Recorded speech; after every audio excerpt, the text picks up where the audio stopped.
Director of Business Renewables Centre Australia, to chair this conversation. And I'll let Jackie fill you in a little bit about what BRC is doing here. Thank you very much, Adrian. So a number of you might know the Business Renewables Centre Australia. In fact, a couple of you are already members. We launched in October last year, and our goal is to help support organisations in their PPA process. That's for large-scale off-site renewable energy. So we provide online tools and also face-to-face training along that journey. We have a roadmap which takes you right through from understanding your load and your demand profile, your goals, as Tace mentioned, very important, and really articulating and identifying those up front, and then understanding what your options are, right through from energy efficiency through to this option, and then working with you throughout building that internal support that's really important for this type of deal. We are a partner with RE100, and we have a number of shared members as well. And I guess the way I like to think of it is that the RE100 is about the what you're committing to, and we are about the how to get there if you're looking at large-scale off-site procurement. So first of all, I'm going to ask everyone to introduce themselves, and I'm going to start with you, Alan. Hi, I'm Alan Gerber. I'm from Synergy. I have been in the industry for 25 years. I started out in a gas company in London and then joined the sector as it was changing, as the pool was being created in the UK with lots of volatility.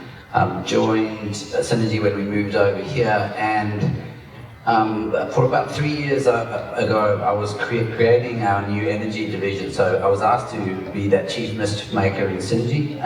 I'm now the head of our sales division, a very different role. And in that time, I've really noticed this change and this transition, and working with customers to actually make sense of it. So I thought the points you were making are really interesting. I hope we'll explore that a bit more now. Fantastic. Down the end we have Chris Halliwell from TFS Green. Thanks, Jackie. From TFS Green, part of the Tradition Group, a large international commodity brokerage firm. I'm the Asia Pacific manager for the wholesale energy and environmental markets teams. We are Australia's largest wholesale energy inter-dealer broker, transacting conventional energy contracts on the futures exchange, as well as customised bespoke transactions in the over-the-counter market. We also have a new services model that we've developed in the last few years called the Renewable Energy Hub. And this is a new service business designed to tackle the unique and bespoke requirements for commercial and industrial large energy users to transact directly with renewable energy generators. Thanks, Chris. And Chris Campbell.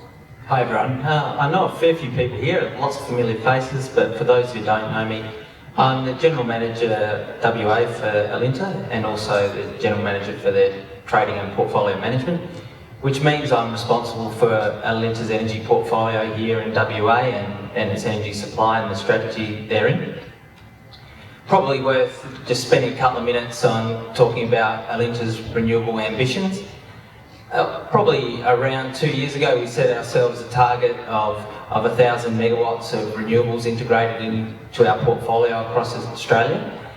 And at the time, we thought it was somewhat aspirational. Next year, we'll go well through that 1,000, and so we've had to up the target to 1,500, and we're pretty keen to get there too.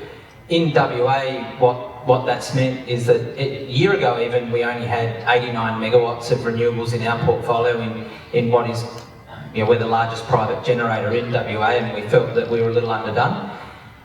By next year, we'll have over 500 megawatts in our portfolio, so a massive growth and really driving the growth of renewables in WA.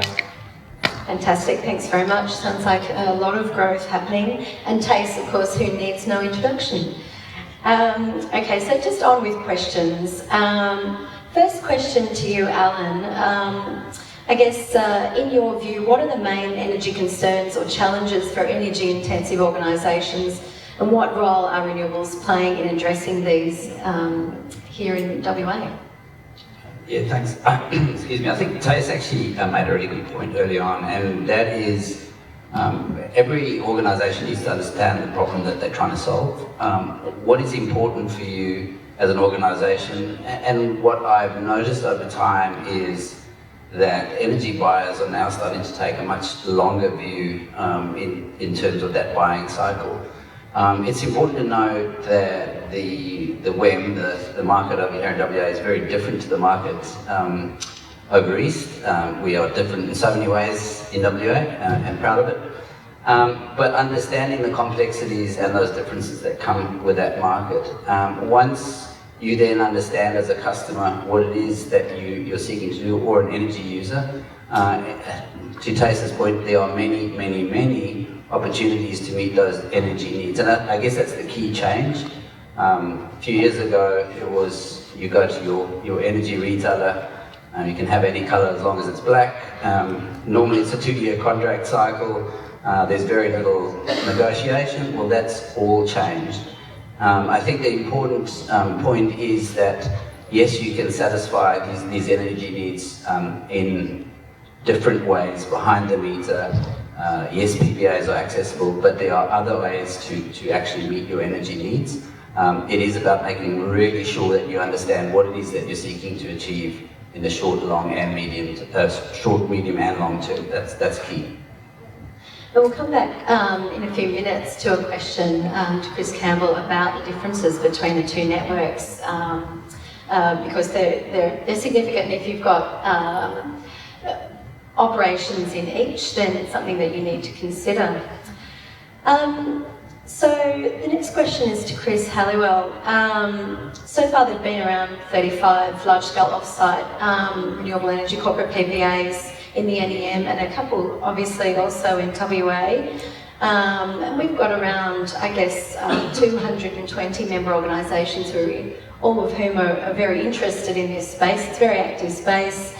And in the large energy users aspect, we have obviously BlueScope Steel did their off-site deal with Esco Pacific and Schneider Electric. And then Mars, of course, as John mentioned, all your Mars bars are now renewable energy driven with Total EREN. So you're obviously involved in that, the Mars deal. And can you tell us a little bit about why the organisations that you've dealt with have looked to procure renewable energy in this particular way? Well, I think the key imperatives are always striking the right balance between sustainability agendas, economic imperatives, and risk management. Certainly on the sustainability frontier, we've just seen a great overview from the RE100, and the BRC does a fabulous job at really, giving the resources to those organisations that want to take a leadership step and really, reach out for a dividend on a marketing and branding basis for getting on the front foot around climate change, and that's been a very powerful driver in recent times, as we heard. A lot of multinational companies and also some big organisations in the Australian context that are trying to take a leadership role there, mostly consumer brand-driven organisations. I guess in the second bucket, we're looking at economic management, maybe more relevant for heavy industry and less consumer-driven organisations, where they're really looking for some bang for their buck to procure energy a little bit differently. Obviously, there's been restrictions both in the NEM and in the Swiss as to what your alternatives are for some time. C&I customers have been forced into ever-increasing shorter tenor procurement cycles, given the increasing volatility in the market, and this has resulted in customers being increasingly exposed and trying to pass, as retailers trying to pass those costs through to their customers. So there's a real disruption model played out where the economic opportunity is afforded from doing a PPA where you're able to sign on for a longer tenor, take on a little bit of risk, do things a little bit differently, and you can capture some real economic benefits for that. That does, of course, present a new suite of risks for your organisation, and all organisations are different in terms of how they can get buy-in to take up on this opportunity, but at the very heart of it, it involves all parties doing something a little bit differently. The corporate, the project, and the energy retailer are all going to have to move a little bit in order to make these happen. And I guess it's part of the work that we're seeing at the BRC and the RE100, where there's a lot of resources available in market for people to make that change. There was sort of a part two to that question as well around what the main challenges are, because obviously these deals don't happen overnight. Probably the longest one I know about would be the MREP, an excellent deal, an aggregation deal involving 14 organisations led by the City of Melbourne, and that was sort of a 3-year period. The shorter deals, particularly CFDs, around 6 months.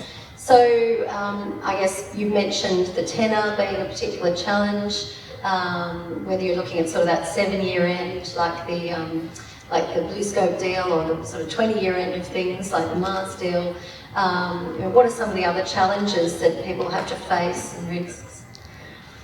So a large part of the challenge is obviously the organisational process in terms of getting people to understand the mechanism. There's obviously a CFD derivative being taken bilaterally outside of your energy retail agreement. That presents a floating volume, floating price CFD contract, which is essentially a derivative, needs to be on your balance sheet, and a lot of organisations just cannot get past that. Now, for a long time, that was really the only opportunity to engage in the PPA market. What's increasingly prevalent now is there's enough projects that have reached bankability and are in construction off the back of their existing PPAs or different equity investors. And so there's increasingly available, more dynamic and flexible PPA solutions. So not just 10 years, there's now 5 and 7-year options in the market, down to smaller capacity volumes and for a different audience of credit type counterparties.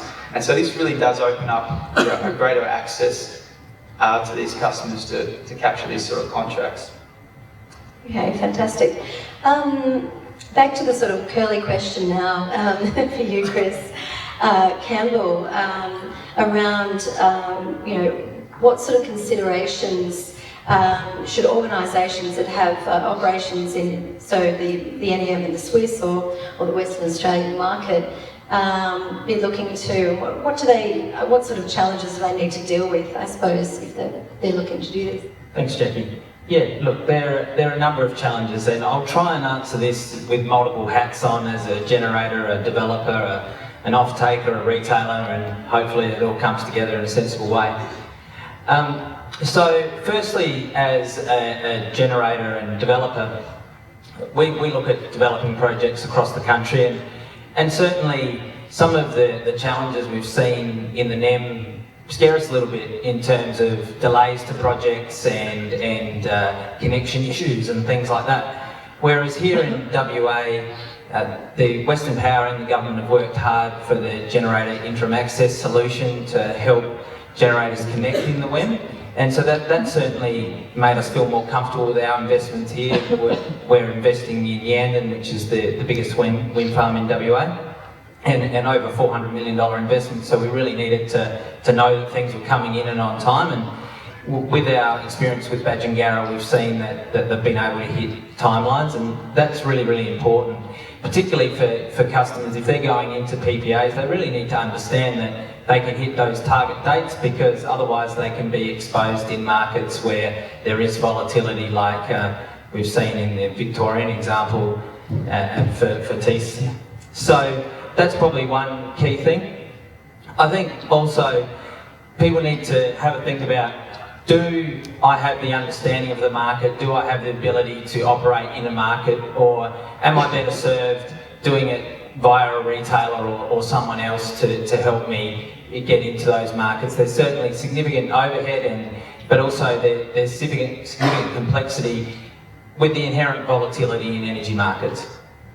Another thing that I'd sort of contrast between the two markets, and perhaps potentially counterintuitively for some, we enjoy a lower energy cost here in WA compared to the NEM. NEM, we see prices averaging last year, this year, next year, sort of around the $100 mark if you take Victoria as the example.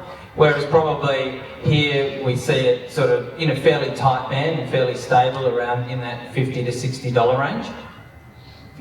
But what we have here is a capacity mechanism as well. And I think that capacity mechanism really helps investors make a decision because you feel like there's some underlying certainty of your revenue stream. So that's a real consideration for people looking to do projects here versus the NEM. The volatility versus a more stable outcome here can actually lead to investing in places like WA when perhaps it looks like the cost advantage isn't as great.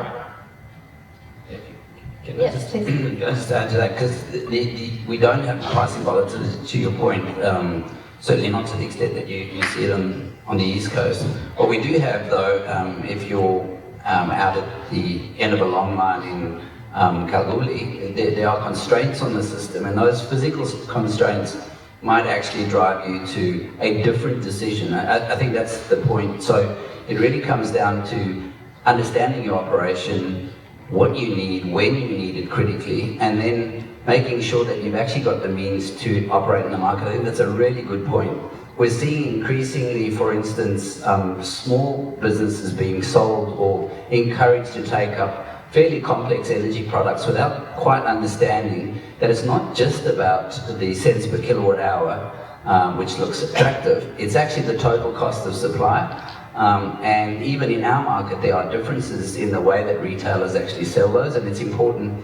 Ancillary services is a good example where people could get caught because they're not sure about how those costs are passed on or that risk is shared. So it's really about making sure that you have the means, the capability, and the operating capability to work with the contract you have.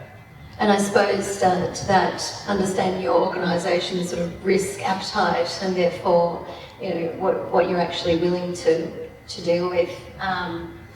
Okay, fantastic. Question for Taste now. Given the shorter-term nature of the deal that you did with Acciona, obviously people were very interested in sort of the cost savings, I suppose, that, and that, speaking to that headline price. What can you tell us about the types of cost savings that you're expecting over the life of your contract?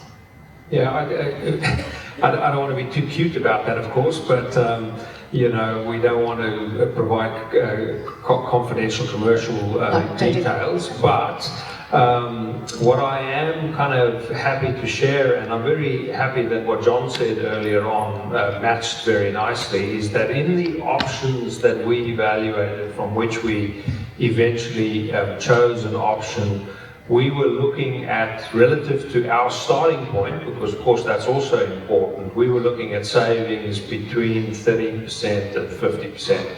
And that seemed to match quite nicely with the energetics advice on the sort of 15 to 47%. Exactly. It aligns it's an interesting figure. Yeah. Yeah, fantastic. Well, they're very difficult to ignore, those sorts of cost savings, especially over life. And would you say that, I suppose, is there an aspect of price security in there as well against a volatile market? I know that we're sort of, perhaps in WA the market volatility isn't quite what it is in the NEM, but certainly with your project in the NEM, would you say that was a particular factor? Absolutely. The challenge for us in Victoria, and related to the type of business we are, is we've basically got a constant demand. We've seen in the earlier part of this year, we've seen energy prices hit $14,000 per megawatt hour for a short period of time, right? Which is astronomical. So it's not just a kind of a flat price thing, it's also the degree of volatility. And if you have demand levers, you can manage that volatility in other ways. But if you don't have demand levers, then having a price mechanism that compensates for that's quite important. Yeah, and so just on demand levers, you're talking about sort of load shifting and those sorts of, yeah, fantastic. Okay, so we've got a few questions here that I'll just pose to you and you can just volunteer answers. Okay, so trying to understand how different buyer organisations vary in terms of the choices that they make. As we mentioned before, there are some 250 different types of PPA models out there, and obviously it's a little bit challenging for most organisations to get their heads around those. We've certainly seen of the 35 or so done in the NEM, it's almost an equal split 3 ways between the CFD or wholesale PPAs, retail PPAs, and then the retail linked or build, own, operate type. So what are the sorts of factors that influence this decision, which type of, I guess, choice you're going to make, whether it's between those sorts of products or other sorts of products? Chris, what are your thoughts? I think a big part of that is consumption load. Large users, the case is more compelling that they're able to do a CFD directly with a project and are large enough to bank a project in their own right, certainly if they're good credit. And that unlocks the best price discovery, but it also presents the greatest amount of risk in terms of the floating price, floating volume scenario. Now, in a sense, if you're still in your bilateral fixed price energy contract to the side, you know what your costs are, but the revenue that you're capturing from your CFD, your generator, is moving around dramatically, and over time, as solar generation comes into the system, the value of that CFD on an interval basis is expected to move around quite dramatically. And so there are some moving parts to that are just too much for a lot of organisations to be able to control and model and hedge in a dynamic fashion. Of course, if you're a market participant,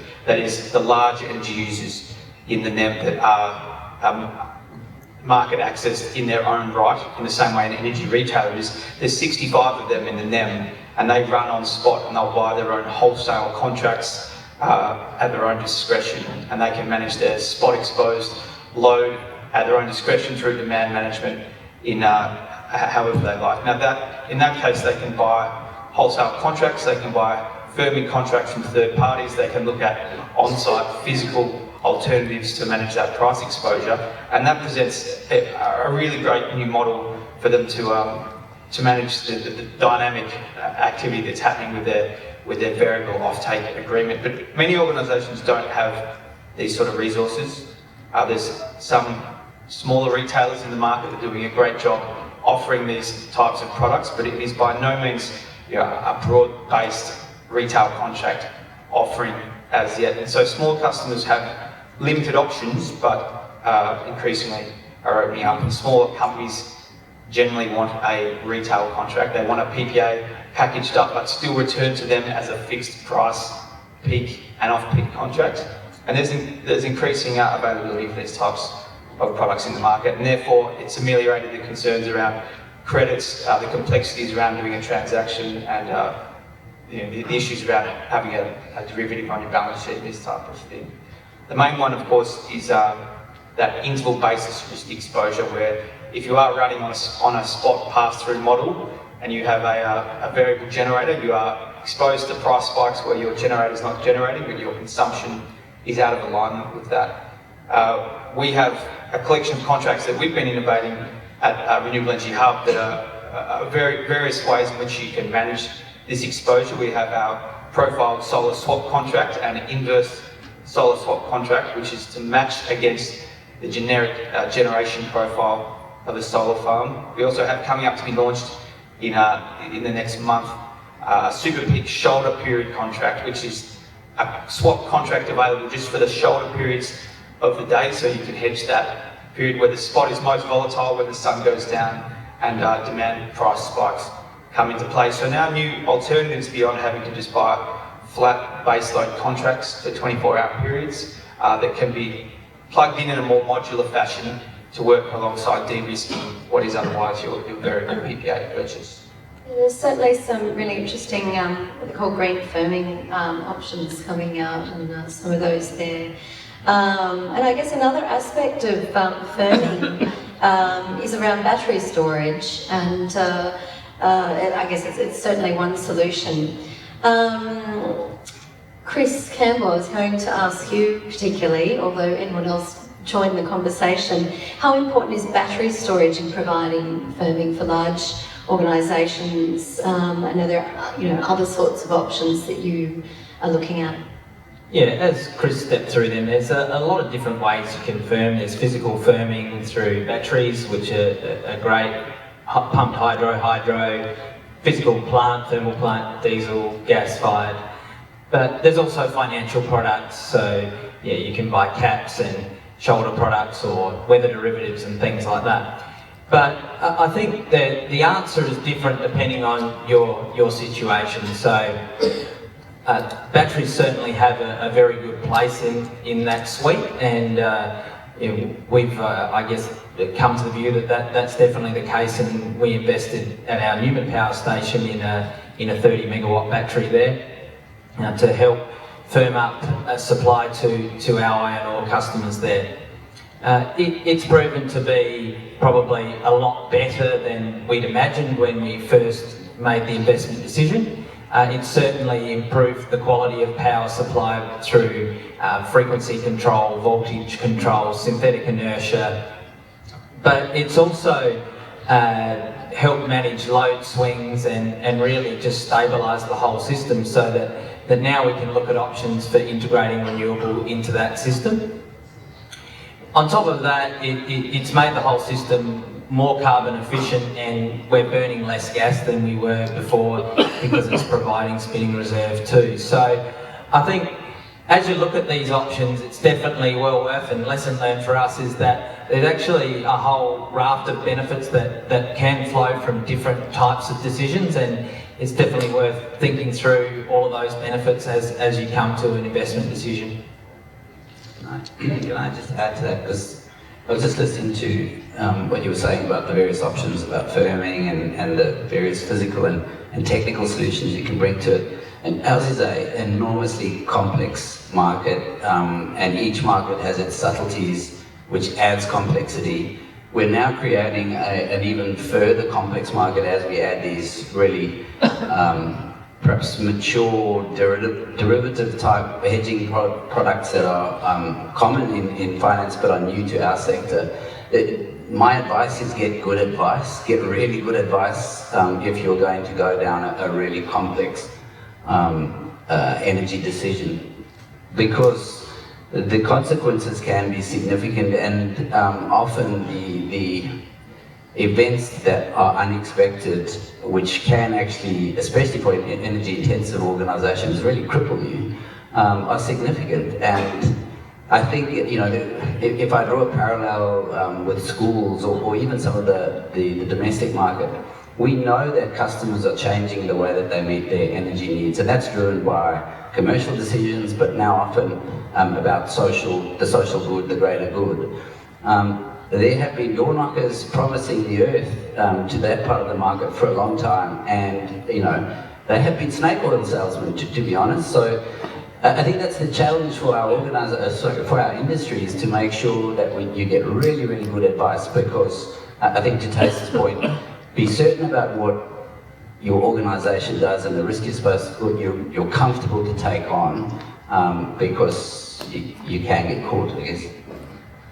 Yeah, there's a perception out there, I suppose, particularly, CFDs, that they are, the more complex sort of types of PPAs, potentially the retail PPAs are a little bit simpler, and I'm often asked, if I just do a retail PPA, do I really need to understand it very well?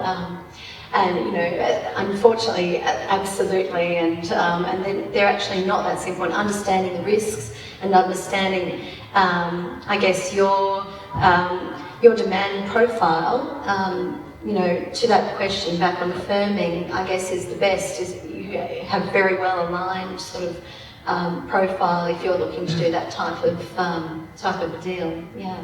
Any other comments on firming? No. Yeah. So I guess over the length of a contract, your business might change, and you might find yourself, I guess, potentially over or under hedged, but most organisations are more concerned, I guess, about over hedging. Tase, how did you deal with this issue? I suppose looking at the length of your contract and how your business might change over that period, how did you assess the value of that contract? Yeah, I mean, those are very tricky issues, Jackie, and I guess, again, it goes back to understanding what your particular imperatives and risks are. But I guess in our case, what we ultimately did is and are still doing is we have a portfolio approach to what we're doing. So we have not put all of our eggs into one basket. We're using a number of different tools to procure our power, and I think in that portfolio approach you naturally have a degree of risk management just by virtue of the fact that all your eggs aren't in one basket. Hedging your hedges. Exactly right. Fantastic. And I guess, Chris, you'd probably say the same with the various products that TFS offers. It gives organisations a range of options to potentially, split their load across various options, or is that not so much the case? Well, absolutely, for those that are managing the position in their portfolio on their own behalf and that have a level of sophistication and that capable to manage that essentially a derivative-based portfolio, then there's a range of ways which they can strategically and progressively cover their consumption requirements and do so as the market plays out. I think it's important to always note that is essentially looking at a wholesale structured portfolio management strategy. And for most end customers, it is a bit of a whole other dimension which they're not going to go down that path. And so what we do need is for retailers to create more products that can pass this through to customers and enable them to unlock these sustainability, economic and risk outcomes that they're obviously reaching for. And as we can see by all these organisations that have essentially stepped into and forged a path to find a PPA contract with its a whole range of complexities and risks, because they're looking for different alternatives, be it from the climate change to the economic outcomes.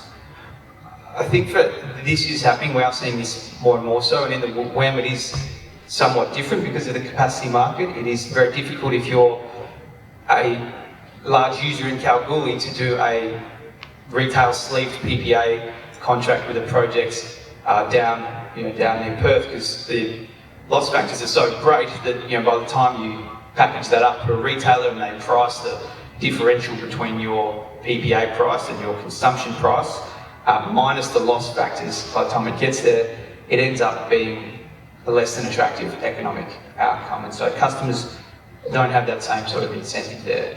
The best bang for your buck in a place like the WEM is on-site generation. We've heard a lot about that here this last couple of days. There's some fantastic on-site solutions, and that's probably a more logical pace. So I think it's really about understanding where your consumption sits and getting some really good advice about how to best approach that. Yeah, okay, fantastic. So another question that we often get at the Business Renewables Centre is around, with more renewables entering the market, as Chris has mentioned, Chris Campbell here, and particularly with our organisations, I guess quite separately from policy, wanting to bring more renewables into the mix, with potential for the spot market price reductions that may follow there, and no one having a crystal ball. What are the benefits of contracting renewables now over waiting to see what happens in the future market? I guess, Tace, you might have a perspective on this.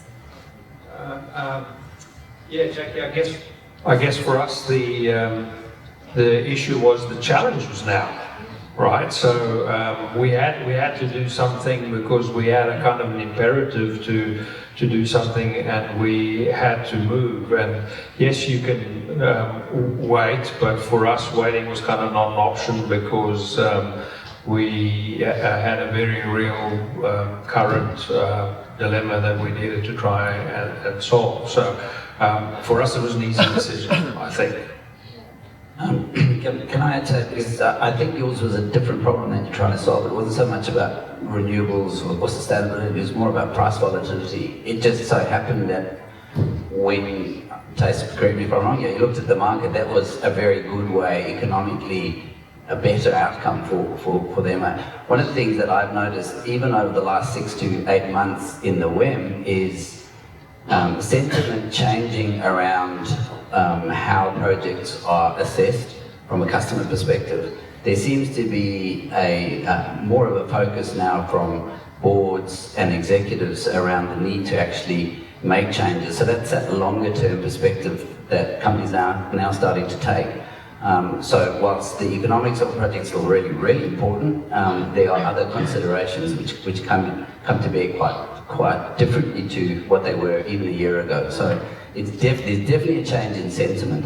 The other thing I'd just like to add is that I think the energy sector has really changed significantly. If you look at global markets, capital has moved from upstream to downstream. The power, excuse the terrible pun, has shifted from the generators really to the customer. And it really now becomes about how the customer needs to meet their energy needs, not so much about, well, we'll generate it, you'll buy it, and that's how it's going to be. So it's shifted, and it's shifted dramatically. Yeah, probably many sectors, I imagine most organisations would be able to relate to that point.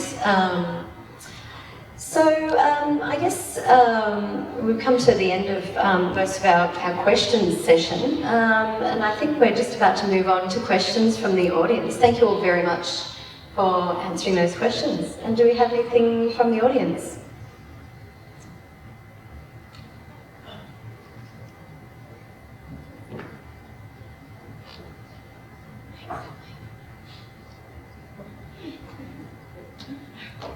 Alpha from Oakley Greenwood. I find it very interesting that you still talk a lot about the customer having to deal with the risk of the project, and you also talked about various firming options becoming available in the market.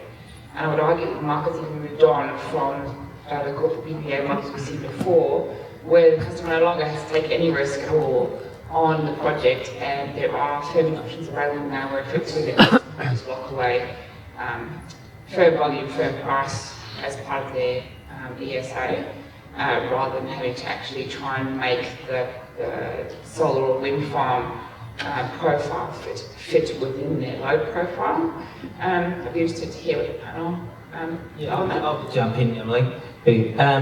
Look, I couldn't agree more, Emily. I think that as retailers, we've got an obligation and to de-risk our customers. We're the energy managers in this business, and we're doing it all day, every day. So we shouldn't be passing that risk through to customers. We should be managing it for them. That's really our core competency, and so and our point of differentiation. And so we just got to make sure that we keep doing that for the customer and we don't push it their way. Yeah, I think that's right. Ultimately, we need to return to a place where retailers take responsibility for that. But what we have found is that retailers haven't been incentivised to innovate those solutions and pass the value back onto their customers. And until we saw this disruption, there wasn't really much innovation in terms of those contracts being pushed into market. And ultimately, we do need to return to that place. We're seeing all retailers now providing an increasingly dynamic versions of that retailer integrated PPA contract that you talk about, and the customers can make those choices, but ultimately it's risk versus return. The greatest economics look like they're there to take on the variable price directly from the project. If you want that packaged up as a firm guaranteed price, peak and off peak, then it's not going to be as compelling, but that's all organisations are going to be different in that decision. Certainly in a CFD model, that sort of risk return is very important, and I suppose results in the headline price. And that's why it's so important not just to look at prices, but to also look at, how those risks have been allocated in market, delivery risks, and whether or not your organisation, if you are going to go down that path rather than retail path, whether or not that's something that fits you. Did anyone else say?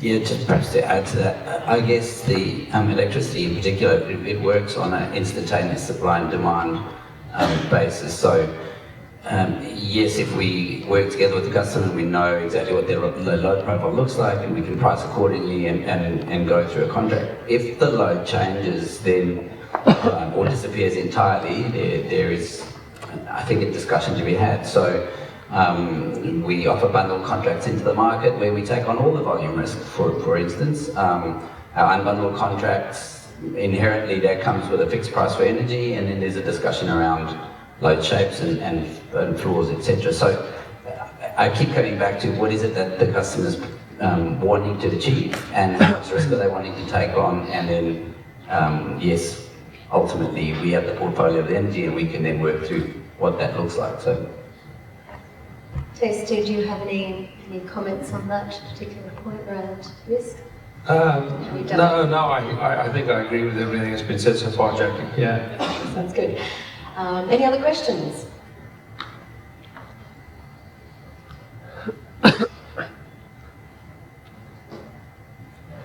Roger Reeves, Energy Renewables Australia. Have you got insights for customers how to deal with the perceived derivative issue that comes up in CFD processes? So you're talking there about the whether or not an organisation is able to do a CFD because it's considered a derivative product? Is that what you're Yeah, there's a lot of pushback in that area because it's a perceived derivative, and I know Chris touched on it, that potentially it's a bridge too far for some organisations. So is there any insights that the panel can share to help customers overcome that barrier? I think the main challenge there is if you're organisationally you're not structured such that you manage derivatives under an Australian financial services licence, then it's very problematic, I think, to get to change that in the context of an energy procurement initiative. So it's really, again, where the retail integrated option will ameliorate that, where it can be passed through as a standard retail contract. Certainly a number of our council members who are from local government have been a little bit more concerned about that, and there's been some pushback in that area.